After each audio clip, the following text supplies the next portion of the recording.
Assalamualaikum warahmatullahi wabarakatuh. Pada kesempatan kali ini kita akan mempelajari pertidaksamaan rasional. Di sini contoh kasus pada kehidupan sehari-hari. Contohnya ini nih. Setelah pensiun jadi preman, Kang Murad bekerja sebagai petugas pengamanan di suatu perusahaan, kemudian mengundurkan diri untuk fokus menjadi seorang petani. Kemudian dia menyewa sebidang tanah berbentuk persegi panjang dengan keliling 300 meter yang akan ditanami singkong di Lembang.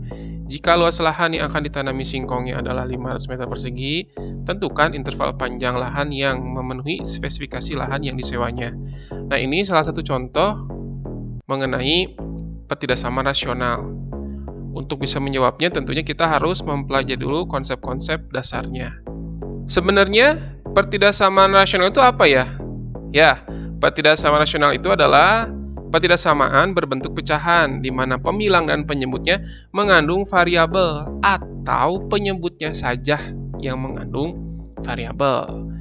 Nah, dari definisi ini, di sini ada pertidaksamaan yang di A, di B, kemudian di C dan di D.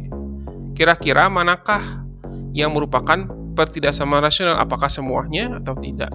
Ingat lagi, pertidaksamaan ya ada tandanya nih, kurang dari atau kurang dari, sama dengan, lebih dari atau lebih dari sama dengan. Kira-kira yang mana nih yang sesuai? Yang A merupakan pertidaksamaan rasional karena sesuai definisi nih. Dia berbentuk pecahan, bagian pembilang penyebutnya dia memiliki variabel. Ada X-nya di sini ya, variabel X-nya. Tentunya variabelnya nggak harus X ya, di sini contohnya saja X. Yang B, ini bukan pertidaksamaan rasional. Mengapa? Walaupun berbentuk pecahan, namun bagian penyebutnya, di sini nih, bagian penyebutnya tidak memiliki variabel. Di sini variabelnya X. Mengapa? Karena sesuai definisi. Pembilang dan penyebutnya mengandung variabel. Jadi pembilang sama penyebutnya mengandung variabel atau penyebutnya saja. Sedangkan yang B sini justru penyebutnya tidak mengandung variabel, hanya pembilangnya saja, maka ini tidak termasuk. Yang C termasuk pertidaksamaan rasional. Mengapa? Karena yang di bagian penyebutnya dia memiliki variabel. Sedangkan yang D dia bukan, karena tadi ya penyebutnya tidak ada variabel. Jadi paling gampang itu kita lihat saja bagian penyebutnya. Ketika di bagian penyebutnya tidak ada variabel di sana, maka sudah dipastikan bahwa itu bukan pertidaksamaan rasional. Bentuk umum dari pertidaksamaan rasional atau pertidaksamaan pecahan seperti ini.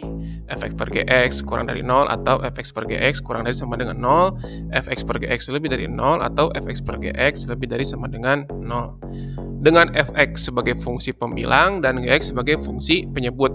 Dan Gx tidak boleh sama dengan 0. Ingat, di bentuk pecahan ini, penyebutnya tidak boleh sama dengan 0. Sekarang kita mempelajari terlebih dahulu pertidaksamaan rasional linier-linier. Artinya apa? Di bagian penyebut dan pembilang, itu bentuknya, fungsinya linier. Nah, ada langkah-langkahnya. Yang pertama, buat ruas kanan menjadi 0. Jadi ruas kanannya harus 0 dulu. Yang kedua, ubah tanda koefisien X pada pembilang dan penyebut menjadi bertanda sama. Keduanya sama-sama positif atau keduanya sama-sama negatif. Ingat ya. Yang ketiga, tentukan nilai pembuat 0 pada fungsi pembilang dan juga fungsi penyebut. Nah, yang keempat, gambar letak nilai pembuat 0 fungsi pembilang dan penyebut pada garis bilangan dan urutkan dimulai dari yang terkecil hingga yang terbesar, sehingga diperoleh beberapa daerah atau interval. Kemudian, kita akan menentukan daerahnya, apakah dia bertanda positif atau negatif, dengan cara mengambil satu titik uji di setiap daerah.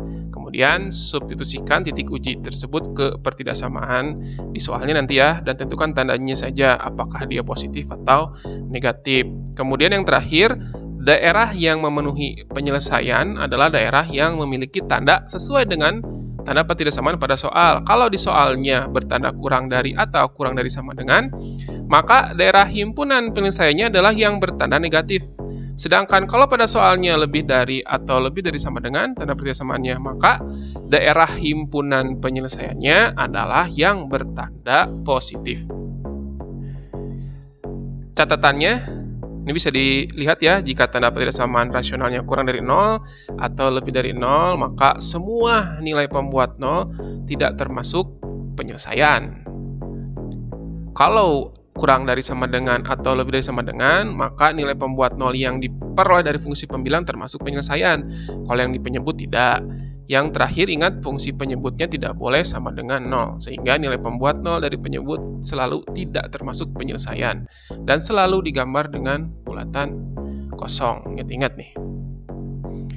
Kemudian, hal yang tidak dibenarkan dalam penyederhanaan bentuk ketidaksamaan rasional, karena akan mengubah domain fungsi, yaitu perkalian silang. Misalkan ada fx per gx kurang dari sama dengan k, ini kali silang aja nih yang bagian penyebutnya ke sini. Tidak bisa kalau untuk ketidaksamaan rasional, atau mencoret faktor yang sama pada pembilang dan penyebut. Misalkan di sini nih px per kali qx per hx per qx, ini coret nih qx-nya sama, ini tidak diperkenankan, tidak dibenarkan.